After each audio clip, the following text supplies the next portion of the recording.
जय हे जय जय जय जय हे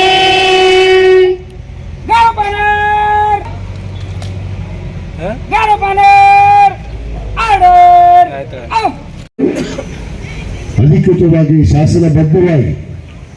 ಇವತ್ತು ನಾವು ಭಾರತದ ಪವಿತ್ರವಾದ ಈ ಸಂವಿಧಾನವನ್ನು ನಮಗೆ ನಾವು ಅರ್ಪಿಸಿಕೊಂಡು ಪ್ರಜಾಪ್ರಭುತ್ವ ವ್ಯವಸ್ಥೆ ಜಾತ್ಯತೀತ ರಾಷ್ಟ್ರದ ತಳಹಾದಿ ಮೇಲೆ ನೀವು ಭ್ರಾತೃತ್ವದಿಂದ ಇವತ್ತು ಸೋದರತ್ವದಿಂದ 75ನೇ ಈ ಒಂದು ಹೆಮ್ಮೆಯ ದಿನ ಭಾರತೀಯ ನಿಜವಾದ ಪ್ರಜೆಗೆ ಇದು ಒಂದು ಹೆಮ್ಮೆಯ ದಿನ. ಆ ಭ್ರಾತೃತ್ವ ಪ್ರಜಾಪ್ರಭುತ್ವ ಇವತ್ತು ಜನರಿಗಾಗಿ ಜನರಿಗೋಸ್ಕರ ಜನರಿಂದ ಎನ್ನುವ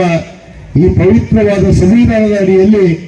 ಇವತ್ತು ನಾವು ನಡೆದಿದ್ದು ಬಹಳ ಒಂದು ಹೆಮ್ಮೆಯ ವಿಷಯ ಅನ್ನೋ ಮಾತನ್ನು ನಾನು ಈ ಒಂದು ವೇದಿಕೆ ಮುಖಾಂತರ ಹೇಳಕ್ಕೆ ಇಚ್ಛೆ ಪಡ್ತೇನೆ. ಆದ ಕಾರಣ ಇವತ್ತು ನಾವೆಲ್ಲ ಅಣ್ಣ ತಮ್ಮಂದಿರಾಗಿ ಎಲ್ಲ ಜಾತಿ ಮತ ಭೇದವನ್ನು ಮರೆತು ಪವಿತ್ರವಾದ ಡಾಕ್ಟರ್ ಬಾಬಾ ಸಾಹೇಬ್ ಅಂಬೇಡ್ಕರ್ ಅವರು ಕೊಟ್ಟಿರುವಂತಹ ಈ ಸಂವಿಧಾನದ ಅಡಿಯಲ್ಲಿ ನೀವು ನಡೆದು ಈ ಭಾರತದ ದೇಶದ ಹೆಮ್ಮೆಯ ಪ್ರಜೆಗಳಾಗಿ ನಾವು ಮುಂದೆ ನಡೆಯೋಣ ಅನ್ನೋ ಮಾತನ್ನ ಈ ಸಂದರ್ಭದಲ್ಲಿ ಹೇಳ್ತಾ, ಮಹಾತ್ಮ ಗಾಂಧೀಜಿಯವರು ರಾಷ್ಟ್ರಪಿತಾಮಹರಾದಂಥ ಮಹಾತ್ಮ ಗಾಂಧೀಜಿಯವರು ಒಂದು ಮಾತನ್ನು ಹೇಳ್ತಾರೆ, ಎಲ್ಲರ ಆತ್ಮದಲ್ಲಿ ಎಲ್ಲರ ಮನಸ್ಸಲ್ಲಿ ಯಾವತ್ತೂ ನೀವು ಸ್ವಾತಂತ್ರ್ಯದ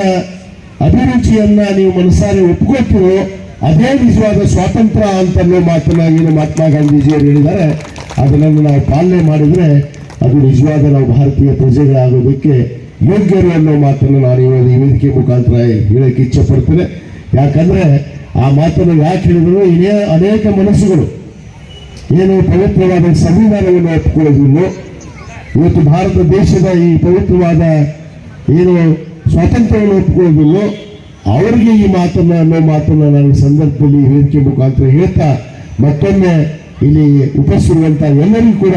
75ನೇ ಗಣರಾಜ್ಯೋತ್ಸವದ ಶುಭಾಶಯಗಳನ್ನು ಕೋರಿ